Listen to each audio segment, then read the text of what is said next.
안녕하십니까, 레필입니다. 2월 20일 삼성전자 보도록 하겠습니다. 먼저 증시 보겠습니다. 코스피 0.02% 상승했고요. 코스닥은 0.86% 상승하면서 마무리를 했습니다. 자, 이제 러시아가 이제 우크라이나 쪽과 계속해서 갈등을 부추기면서 좀 우크라이나 내에서도 지금 친러시아 쪽 반군이라고 하죠. 네, 그런 세력들이 이제 우크라이나와 좀 이제 갈등을 빚으면서 러시아가 이제 침공이 임박한 것이 아니냐, 그런 이제 좀 위기감이 계속해서 부각이 되고 있습니다. 그래서 장 초반에 이제 좀 하락을 크게 시작을 했었는데 이제 그런 것들이 다시 한번 좀 완화가 되면서 장이 좀 반등을 했고요. 네, 대부분의 종목들이 좀 이제 반등을 해주면서 마무리를 했습니다. 네, 아직까지도 지금 그런 위기감이 해소가 되지 않고 오히려 점점 어, 침공이 임박했다라는 얘기가 계속해서 나오고 있는 상황이고요. 증시가 아직까지도 불안합니다. 네, 지금 상황 불안하고요. 그래서 섣불리 좀 반등을 했다라고 해서 좋아하기보다는 지금 좀 더 상황을 지켜봐야 되는 상황인 것 같고요. 네, 기사 하나 보고 넘어가도록 하겠습니다.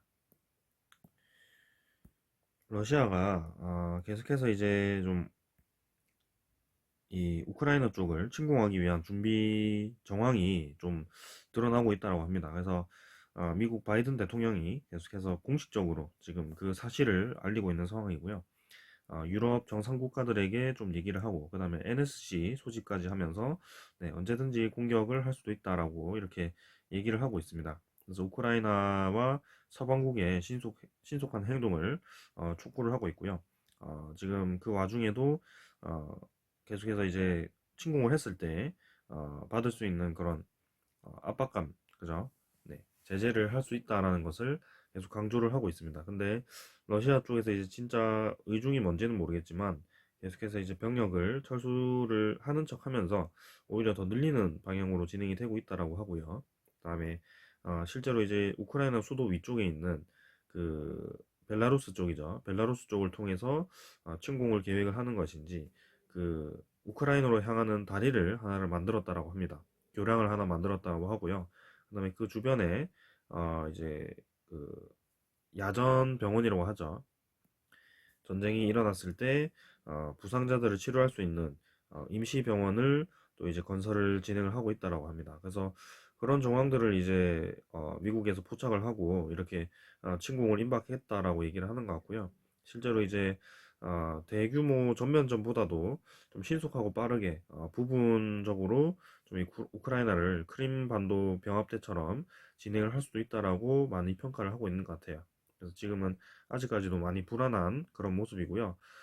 우리가 장중에 갑자기 또 침공 소식이 나온다면 정말 이제 크게 좀 하락을 할 수도 있는 상황이기 때문에 아직까지는 좀 차분하게 지켜보아야 된다라고 좀 말씀을 드리겠습니다.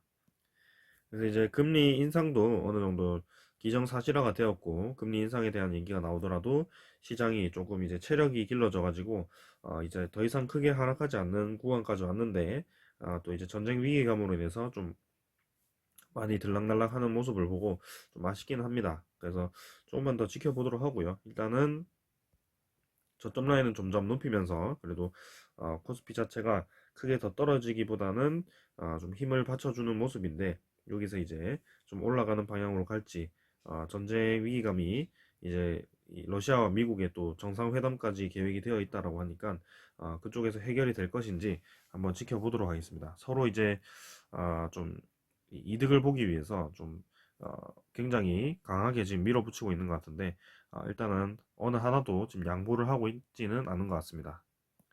코스닥도 마찬가지 지금 쌍바닥을 찍고 이제 반등을 한 상황이고요. 네, 코스피와 마찬가지로 네, 더 크게 하락하기보다는 이제 좀 자리를 잡았습니다. 그래서 전쟁 위기감만 좀 해결이 된다면 다시 한번 좀 반등할 수 있는 기회가 될 것 같은데 조금 더 상황을 지켜보겠습니다. 수급 같은 경우는 뭐 크게 둘 다 특별한 수급이 없었기 때문에 넘어가도록 하고요. 환율 같은 경우는 1195원입니다. 그래서 1200원대로 바로 진입하기보다는 충분한 시간을 가지고 있는 모습이고요. 그래도 계속해서 환율 자체는 높은 가격대를 유지를 하고 있습니다. 그래서 이제는 수렴 패턴을 마무리하는 구간이기 때문에 여기서 올라가든지 내려가든지 하나가 둘 중 하나가 될 것 같은데 일단 미국 쪽에서 기준금리를 올릴 확률이 굉장히 높기 때문에 거기에 맞춰서 환율 자체도 반짝 올라갈 가능성이 굉장히 크다라고 생각을 합니다. 그래서 우리나라 환율이 올라가게 되면 우리나라도 기준금리를 올리면서 또 그렇게 환율을 맞춰가게 될 거고요. 결국에는 월봉을 보았을 때 한 번은 이제 1200원대 중반대로 이 환율이 한번 진입을 했다가 떨어지는 구간이 나오지 않을까라는 생각입니다. 자, 그래서 환율도 이제 다 보았고요. 네. 지수 선물 같은 경우는 네, 크게 뭐 어, 많이 하지 않았고요. 어, 유럽 증시 같은 경우는 한 0.5% 정도씩 하락을 한 것 같고 독일 증시가 좀 많이 하락을 했었네요. 네, 그 다음에 이제 미국 증시 같은 경우는 네, 마찬가지로 1%에서 1% 정도, 네, 1% 정도 하락을 한 것 같습니다. 그래서 그 러시아에 대한 그런 상황에 따라서 많이 좀 이 증시 움직임이 좀 크게 흔들릴 것 같고요.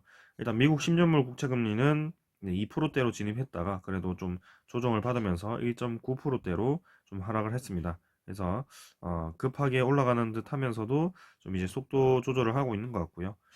금리 인상에 대해서 이제 곧 다가오고 있기 때문에 네, 지금 계속해서 올라가는 방향으로 진행될 수밖에 없다라고 생각을 하고요. 여기에 대해서도 뭐 지금 상황 정도면 뭐 크게 증시에 부담되지 않을 정도로 진행이 되고 있다. 이제는 금리 인상이 기정사실화되었기 때문에 뭐 크게 부담이 없다라고 보시면 되겠습니다. 자, 그래서 오늘은 이 정도로 증시 설명드리고요. 바로 종목 보도록 하겠습니다. 삼성전자 보겠습니다. 700원 하락해서 74,300원으로 마무리했고요. 0.9% 정도 하락을 했네요. 일단은 삼성전자는 최근에 이제 좀 주가가 반등을 하다가 이제 증시가 분위기가 좋지 않아지면서 좀 같이 크게 좀 하락을 했습니다. 그리고 이제 저점에서 다시 자리를 잡는 모습이고요. 일단 네, 저점을 확실히 라인을 점점 높여가면서 좀 진행 중인 것으로 보입니다. 그래서 추세 자체는 서서히 이제 올라가면서 61선까지도 이렇게 올라가는 방향으로 틀었고요. 21선 단기 추세가 이제 올라갔다가 반짝 내려오면서 다시 한번 올라가는 방향으로 자리를 잡고 있는데 지금은 확실히 이전에 그 삼성전자 고점을 찍고 떨어질 때와 같이 좀 주가가 쭉쭉 떨어진다라고 보기보다는 이제 확실히 이제 저점 라인을 잡고 점점 이제 올라가기 시작했다라고 보는 것이 맞다라고 생각이 듭니다. 그래서 이번에 이제 증시가 좀 안정화가 되고 상승세를 이어간다면 이전에 올라갔던 이 고점 라인을 뚫어서 8만 원대를 확실히 회복할 거라고 저는 생각을 하고 있고요. 중장기적으로 올라갈 수밖에 없는 지금 시기다라고 말씀을 계속 드리고 있습니다. 그래서 지금 또 리뷰를 드린 지 좀 오래되었는데 다시 한번 또 삼성전자에 대해서 강조를 하게 되었고요. 이전에 이제 네, 액면 분할로 인해서 한번 쭉 내리고 나서 다시 이제 크게 유동성 자금이 들어오면서 크게 올랐는데 네, 삼성전자는 계속해서 좀 올라갈 수밖에 없다라고 생각합니다. 그래서 어떻게 보면 이제 이런 구간들도 좀 오버슈팅 구간이었거든요. 삼성전자 입장에서도 좀 이제 생각보다 너무 빠르게 주가가 급등을 했던 그런 구간이었고요. 아무래도 유동성 자금이 코스피에 많이 유입되다 보니까 의무적으로 좀 코스피 1위 종목인 삼성전자에 좀 많이 유입이 되었던 것 같습니다. 그래서 그런 것들이 차익 실현하고 좀 빠지는 과정이 있었고요. 그 과정 끝내고 이제 정상적인 궤도로 왔을 때 다시 한번 올라갈 준비를 하는 것 같습니다. 그래서 삼성전자도 천천히 이제 추세를 살리면서 진행이 되고 있고요. 사실은 이제 여기서 좀 더 하락할 수 있는 구간도 있었고요. 시간도 있었습니다. 근데 여기서 이제 추가 하락보다는 올라갈 수 있다라고 계속 말씀드리는 이유는 올해 삼성전자 실적이 굉장히 좋을 거라고 예상이 되고 있고요. 생각보다 이제 반도체 시장이 네, 꺾이지 않고 계속해서 상승세를 유지를 하고 있기 때문입니다. 그래서 작년까지만 하더라도 작년 4분기부터 반도체 가격이 떨어질 거라고 예상을 계속 했었는데요. 네, 그런 것 때문에 이제 삼성전자가 좀 이제 고평가 아닌가라는 생각을 하면서 시장에서 매도를 하기 시작했습니다. 근데 지금 보면 확실히 이제 삼성전자에 대해서 실적 추이가 좋게 예상이 되고 있고요. 올해 매출이 상당히 좋게 나올 것으로 다들 예상을 하고 있는 것이 사실입니다. 네, 그래서 지금 주가가 지금 그런 우크라이나 쪽, 네, 러시아 쪽 리스크로 인해서 좀 이제 코스피가 눌러지다 보니까 좀 그런 반도체 종목 혹은 이제 대형주 종목 위주로 좀 많이 눌러지고 있는 상황입니다. 근데 그런 것들이 좀 해결이 되고 나서 유동성 자금이 뭐 금리 인상으로 해서 좀 빠지기도 하지만 확실히 이제 좀 성장주, 실적주 위주로 다시 한번 반발 매수가 들어온다면 삼성전자가 굉장히 좋은 지금 위치에 있다라고 생각을 하고 있고요. 매수가 들어올 거라고 생각합니다. 투자자를 보았을 때는 이미 외국인 투자자는 계속해서 다시 삼성전자 쪽으로 매수를 이어가고 있는 것으로 보이고요. 중간중간에 조금씩 팔고 있지만 계속 매수를 이어가고 있습니다. 이때 뭐 1월 18일부터 1월 2월 3일까지죠. 이때 좀 팔긴 했습니다만 크게 많은 양을 팔지 않았고요. 결국에는 이전부터 계속 삼성전자를 매수를 해왔던 거죠. 그래서 보시면은 2달 동안 삼성전자를 외국인 투자자가 5,500만 주를 순매수를 했습니다. 2달이라고 했을 경우에는 지금 이때부터네요. 그래서 이렇게 올라가고 떨어지는 와중에서 계속해서 외국인 투자자는 매수를 진행했고요. 여기 외국인 보유 그래프를 보셨을 경우에는 이때부터 외국인 투자자의 매수량이 본격적으로 시작되었습니다. 11월 달부터요. 그래서 이전에도 제가 영상에서 한번 오픈을 드렸는데 D램 익스체인지를 가보시면 반도체 가격이 상당히 많이 올라가고 있다는 것을 계속 강조를 드렸습니다. 최근에도 계속 올라가고 있고요. 이미 이전 데이터가 조금 없어지긴 했습니다만 이미 이전 고점을 이때 돌파를 했고요. 그동안 몇 개월 동안 하락을 했던 한 3, 4개월 동안 하락을 했던 반도체 가격 하락을 거의 한 달 만에 다 회복을 하고 지금 이제 전고점 돌파를 하고 쭉쭉 더 뻗어나가고 있습니다. 근데 쭉쭉 뻗어나가고 있는 기울기를 보시면은 이전에 급등을 할 때 그래프가 거의 비슷하고요. 지금도 계속해서 반도체 가격이 고공행진을 하고 있다는 것을 알 수가 있습니다. 특히 D램 익스체인지, D램 가격을 나타내는 지표거든요. 그래서 삼성전자의 매출의 50% 정도를 지금 D램 쪽이 차지를 하고 있기 때문에 메모리 쪽이 차지를 하고 있기 때문에 상당히 이제 올해 실적이 좋게 나올 것으로 예상이 되고 있고요.